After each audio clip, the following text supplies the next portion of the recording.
And a very happy day, ladies and gentlemen. Tim Burgess back with Think and Grow Rich and continuing with the Mystery of Sex Transmutation. And now we're on part 4.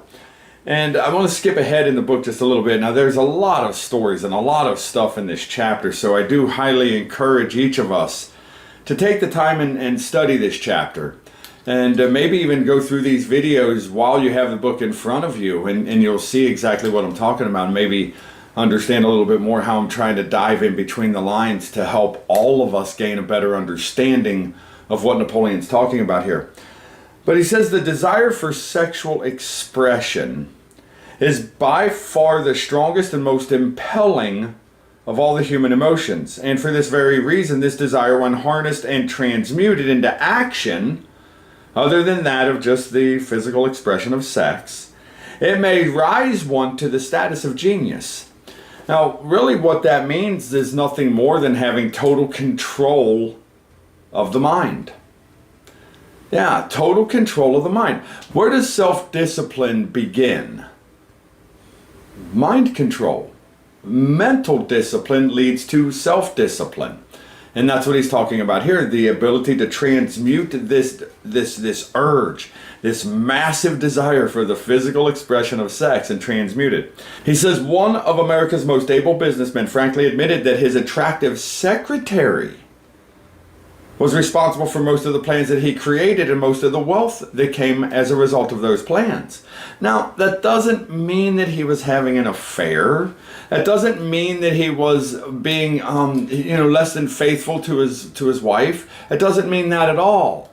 It means he found motivation and he was able to transmute that massive desire into constructive, productive outlets during the day, and he put that energy into the business in which he was engaged. It sounds so simple, doesn't it? It really does, but you and I, we get to become aware of this urge. We get to become aware of this energy. We get to express the energy of magnetism, charisma, and enthusiasm, instead of suppressing it, as most of us were taught. Now, I'm not saying that we should run around like a sex mad man or sex mad woman. That's not it's not at all what I'm saying. But should that energy have been suppressed to the point where people show no emotion? It's kind of crazy, isn't it?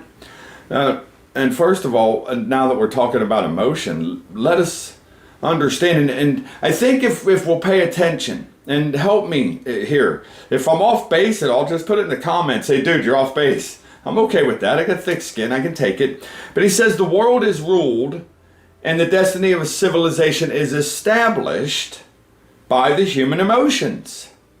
People are influenced in their actions not by reason so much as by feelings.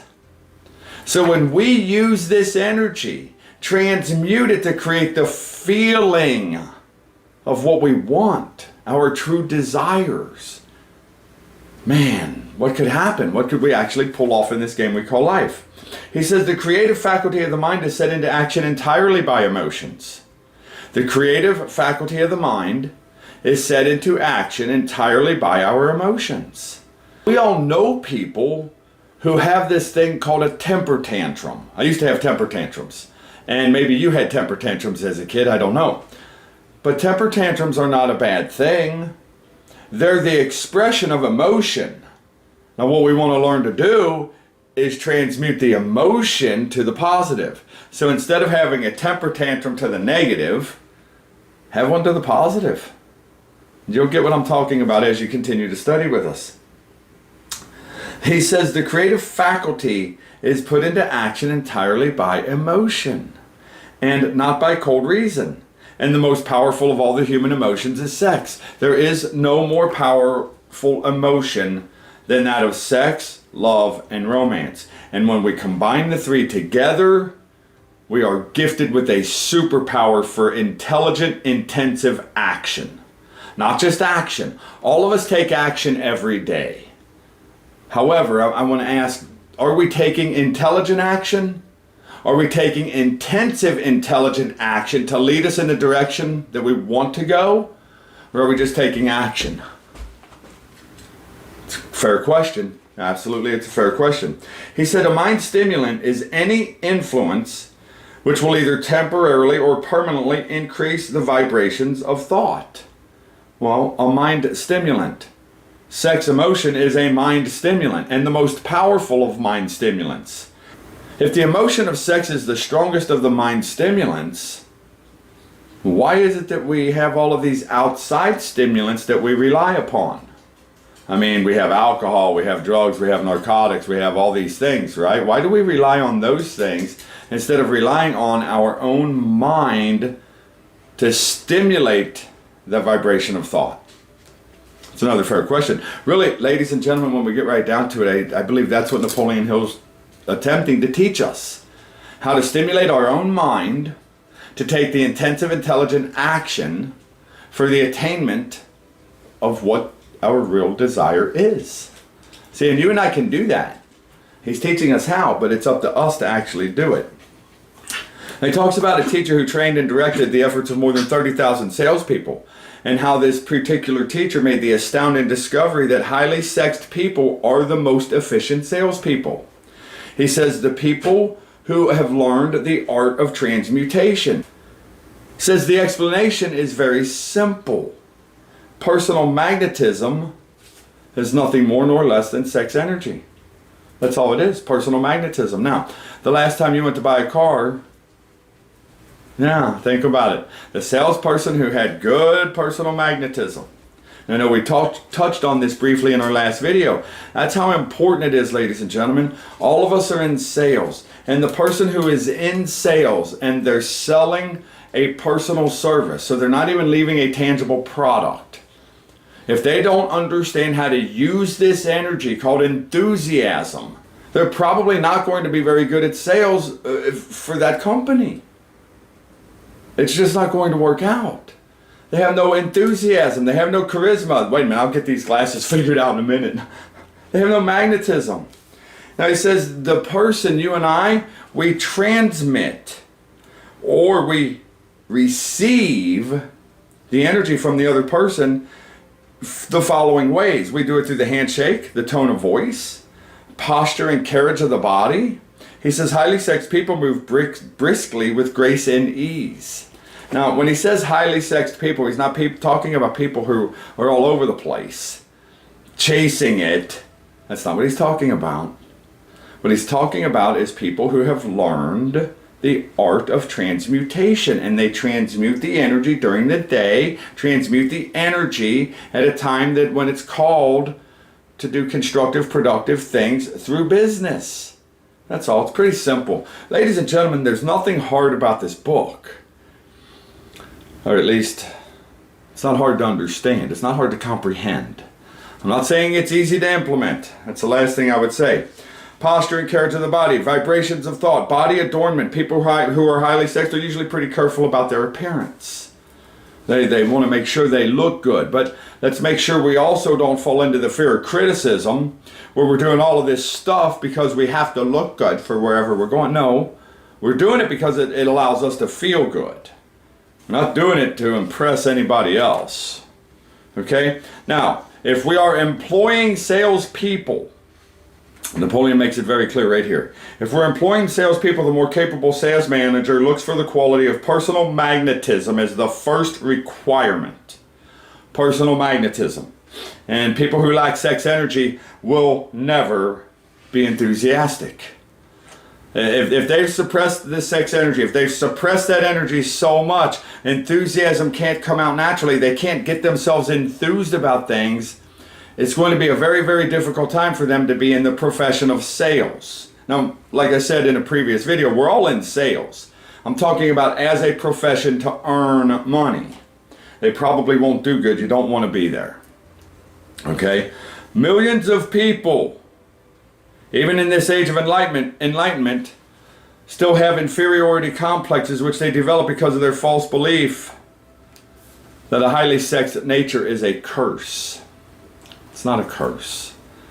He even says it in here. He says, yes, those who are blessed with a highly sexed nature. Yes, blessed. However, we don't feel that way because for a lot of us in our teachings and our upbringing, if we had this highly sexed nature, we were cursed. We weren't cursed. Not at all. People learn to express themselves. Now, I'm not talking about the sex madman. The sex madman is no different than a dope madman, word for word what he says. No different at all. It's about being under control with the urge of sex. Control that urge. And ladies and gentlemen, as we learn to do that, and we learn to transmute the energy, and we learn to use our personal magnetism, we learn to use our charisma, we learn to be enthused. Now, enthusiasm is not just going to happen because you decide, you know what, I'm going to be enthused today. I've never seen that happen. But when you genuinely are in love, enthusiasm's pretty easy. So, are you genuinely in love with what you're doing each day as your vocation? And if you're not, you know, you can change that. I had to change that. I had the worst attitude of anybody I could possibly imagine. And it was me. It wasn't anybody else's fault. It was my fault. All of this energy coming in, all of this beautiful energy that's running right through my body. Energy coming to and through me at all times. And I was taking that energy and doing stupid stuff with it, perverting it this way, manipulating it this way, instead of just doing positive things with the energy. Now, I still have a lot to learn and a long way to go, as we all do. But the sum and substance of this chapter is very simple.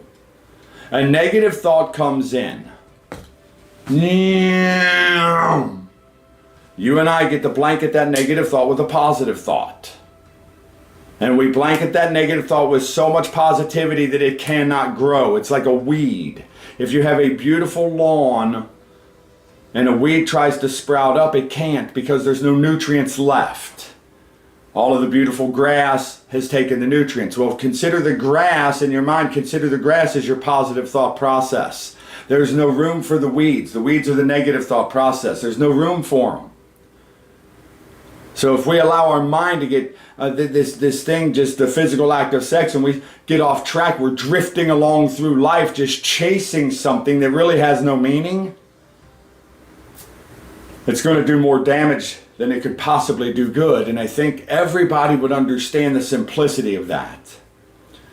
So this beautiful energy that we have called charisma, magnetism, and enthusiasm, this beautiful energy we have called sex energy. Let's learn to express that energy in a constructive, productive outlet all day long.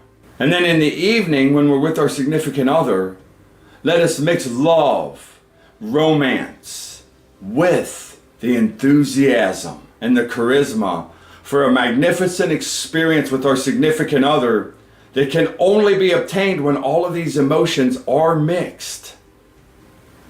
You see, when we're just out chasing tail, so to speak, where is the intelligent compassion?